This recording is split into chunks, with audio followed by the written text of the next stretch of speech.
Bienvenue à cette session d'information consacrée à l'actualité au Cameroun. À Yaoundé, les populations sont conscientes du port obligatoire du masque de protection contre la maladie du coronavirus sous peine de sanction par les autorités.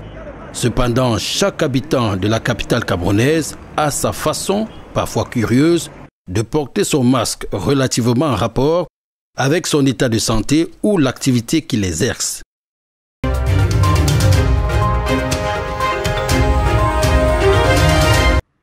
L'évidence est bien réelle. La ville de Yaoundé compte parmi les villes les plus touchées par la pandémie du coronavirus au Cameroun. Si les mesures barrières prescrites par le gouvernement sont scrupuleusement respectées, il y va de l'approche de chacun pour les mettre en pratique pour éviter d'être contaminé. Écoutons quelques habitants de la ville de Yaoundé. C'est une maladie qui ne se transmet pas soit la respiration, soit les crachats. Bon, et maintenant on fait le maximum de pour se protéger, en portant un cache-nez, en lavant les mains lorsqu'on peut. Ça se transmet par des gouttelettes, par les toux, par la toux, des salutations. Donc ça se transmet de l'homme à homme. Parfois ça se transmet de l'animal à homme. Nous devons seulement prendre des mesures de précaution d'abord, et pour que Dieu nous conduise dans la solution exacte. Parce qu'il n'y a que lui qui a la solution exacte. Je ne pense pas que le coronavirus puisse supporter, n'est-ce pas, lorsqu'on le met dans l'alcool, il puisse, n'est-ce pas, supporter de l'alcool, le degré de l'alcool, de la température de l'alcool. Donc on peut, après avoir pris un bain, se nettoyer de l'alcool.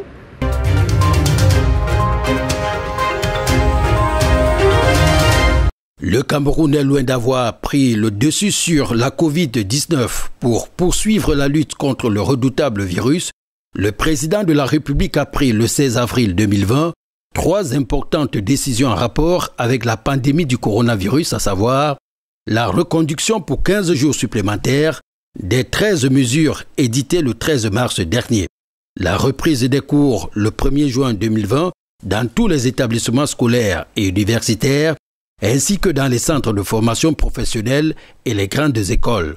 Enfin, la finalisation en urgence de l'étude visant à évaluer l'impact du Covid-19 sur l'économie nationale et la détermination en urgence des mesures d'accompagnement à mettre à l'œuvre pour soutenir les secteurs d'activité en difficulté ainsi que les ménages les plus fragiles.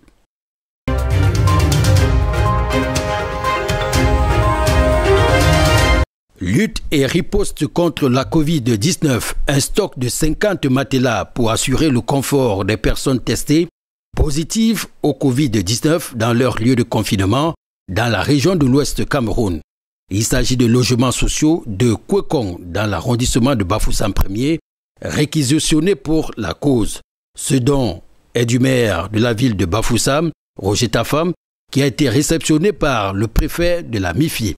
Le deuxième stock et autres produits suivront dans les prochains jours, a rassuré le premier magistrat de la cité. Une équipe technique a été affectée par le maire de la ville de Bafoussam pour la désinfection régulière du site de confinement.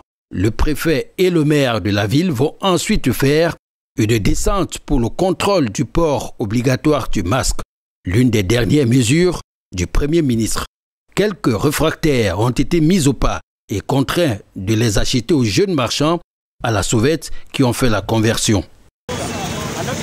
Ça c'est pour un seul jour.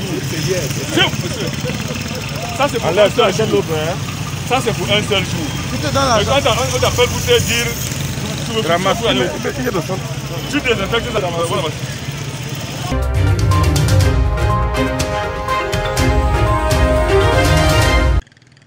Un geste n'est pas de trop pour contribuer à la lutte contre la Covid-19 en empêchant notamment la propagation de la pandémie. L'amicale des femmes de Deido en abrégé a fait l'a compris. Elle a procédé jeudi 16 avril 2020 à la remise de dons essentiellement constitués de 4500 masques lavables. Ces cache-nez sont destinés aux 6 villages que constitue le canton Ebélé. En plus des masques, des flyers ont été remis aux chefs de village afin de rappeler les gestes barrières et l'utilisation appropriée de masques lavables en français et en douala. La présidente de l'amicale des femmes de Deido revient ici sur les véritables motivations qui sous-tendent l'action posée. Notre rôle en tant que femme, en tant qu'épouse et en tant que mère, nous avons pensé que nous devons apporter notre petite contribution à cette lutte, à la lutte contre ce petit machin très violent. Alors nous nous sommes dit, comme le port des masques est obligatoire, autant donner ce que nous pouvons à toute la communauté circonscrite dans le canton, dans le grand canton d'Eïdo. Afin que les masques et flyers parviennent aux destinataires, que sont les populations du canton Ebélé, les femmes de l'amicale des femmes de d'Eïdo se sont rendues dans les chefferies pour remettre au chef du village le paquet minimum à distribuer prioritairement aux grands malades, aux personnes âgées, aux femmes enceintes et autres. Pour le chef supérieur Ekwale Saka Frédéric, cette action qui vaut tout son pesant d'or est la bienvenue et louable. Nous remercions toutes les initiatives qui ont été prises par le gouvernement et nous, population de d'Eïdo, essayons de tout mettre en œuvre pour que ces prescriptions soient suivies. Donc l'aide qu'a apportée aujourd'hui la FED, qui est l'association des femmes d'Eïdo en appui avec les filles d'Eïdo, était d'apporter des masques pour les différentes couches de la population. Donc il y a eu aujourd'hui une distribution de 4500 masques donc, qui est dirigée vers les couches de population les plus sensibles, donc les personnes âgées, les veuves et les personnes démunies.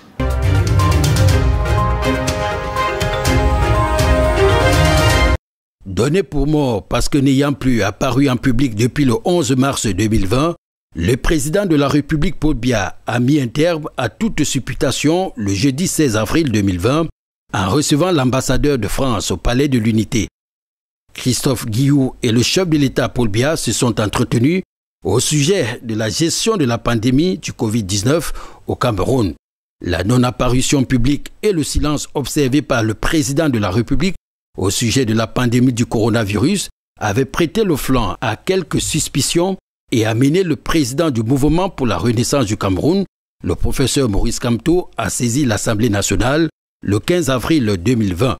Le président du MRC souhaitait que le Parlement constate la vacance de la présidence de la République.